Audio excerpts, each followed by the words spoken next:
Maaari bang tumayo ang lahat para sa ating panalangin? Sa ngalan ng Ama, ng Anak, ng Espiritu Santo. Amen. Our Father in heaven, hallowed be your name. Your kingdom come, your will be done on earth as it is in heaven. Give us this day our daily bread, and forgive us our sins, as we forgive those who sin against us. Do not bring us to the test, but deliver us from evil. Amen. Magandang hapon mga bata! Ako nga pala si Binibining Angel Tanguan at ito naman si... Ako naman si Binibining Saibi Umayaw At pwede nyo kaming tatawaging Teacher Angel at Teacher Saibi. Kaya ngayon, Sekretarya, pwede ko bang malaman kung sino ang lumiban sa ating klase ngayon?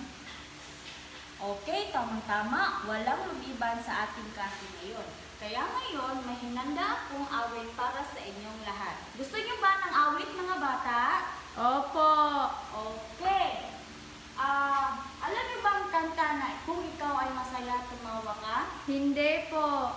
Kaya hindi, tuturuan ko kayo. Ako muna at kayo naman ang susunod. Ganito yan.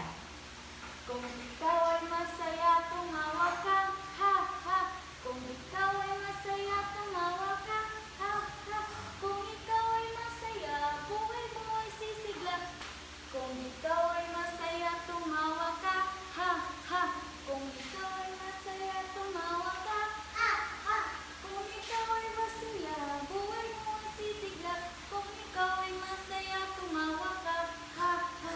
Kung ikaw ay masaya, pumalakpak. Kung ikaw ay masaya, pumalakpak. Kung ikaw ay masaya, buhay mo ay gumanda. Kung ikaw ay masaya, pumalakpak. Okay, very good. Kayo naman.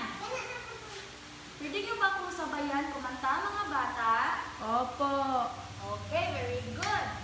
Kung ikaw ay masaya, tumawa ka, ha, ha. Kung ikaw ay masaya, tumawa ka, ha, ha. Kung ikaw ay masaya, buhay mo ay gaganda. Kung ikaw ay masaya, tumawa ka, ha, ha. Kung ikaw ay masaya, pumalakpak.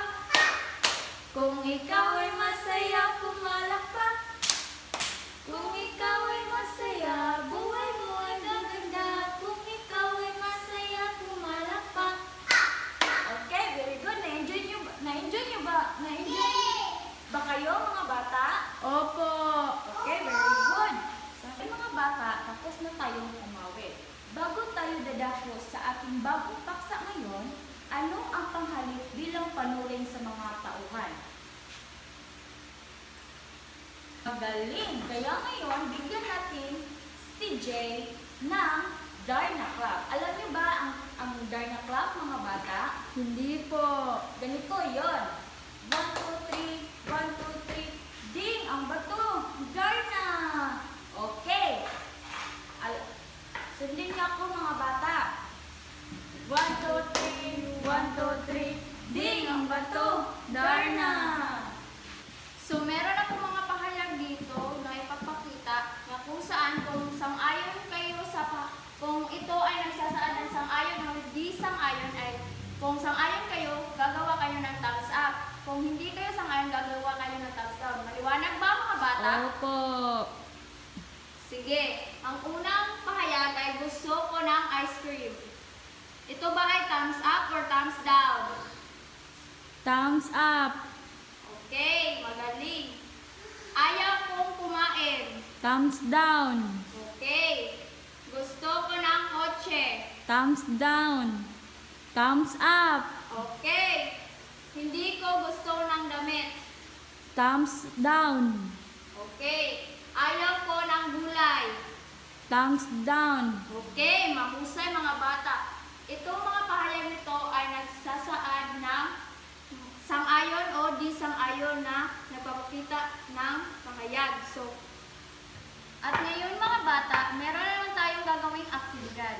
At ngayon, pagpangkat-pangkatin ko kayo sa dalawang grupo. Ito ang unang grupo, pangalawang grupo.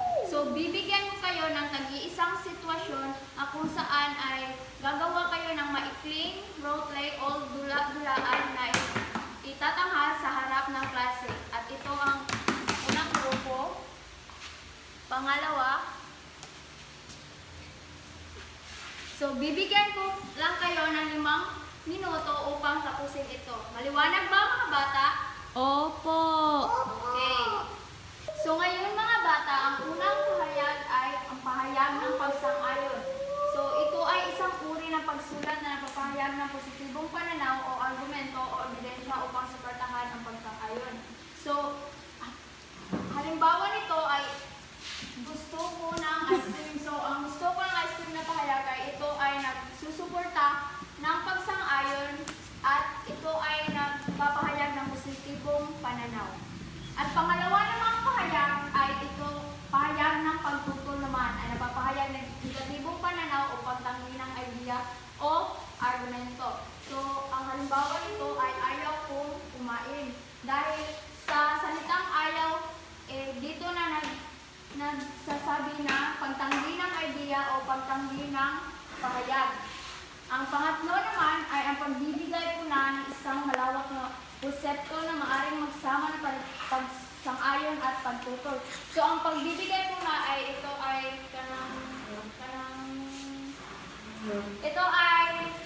parehong pagsang-ayon at pagtutol. So ang halimbawa nito ay gusto ko ng kotse. So gusto ko ng kotse, so meron itong tinatawag na feedback. So kung gusto mo ng kotse, bumili ka. So ganyan ang pagbibigay po na ng isang malawak na konsepto.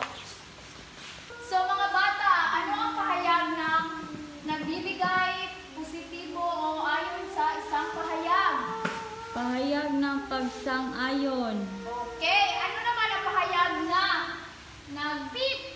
parehong pagsang-ayon at pagtutol?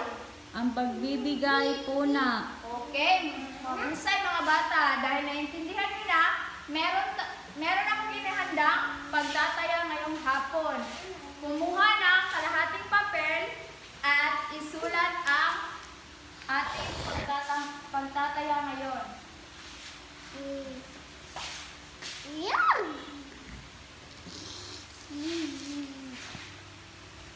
Panuto. Sumulat ng inyong sariling pahayag ng pagsang-ayon at pagtutol at pagbibigay puna sa sumusunod na issue.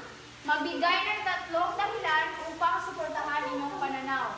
Ang issue ay dapat bang pagbawalan ang paggamit ng cellphone sa loob ng silid-aralan? Tapos na kayo mga bata, pwede bang ipasa sa harap ang inyong mga papel? At ngayon mga bata, kunin nyo ang iyong kwaderno at isulat ang takdang aralin sa hapon ito. Basahin ang mga sumusunod na pangungusap, isulat kung ito ba ay pagsang-ayon, pagtutol at pagbibigay puna. Number 1, tama ka. Pangalawa, may punto pa rin naman. Pangatlo, ganun din iniisip ko. Pang-4, hindi ako sang-ayon sa iyong sinabi. Pang-5, kailangan ninyong magdagdag ng detalye. Yun lang sa hapon na ito. Maraming salamat mga bata. Paalam!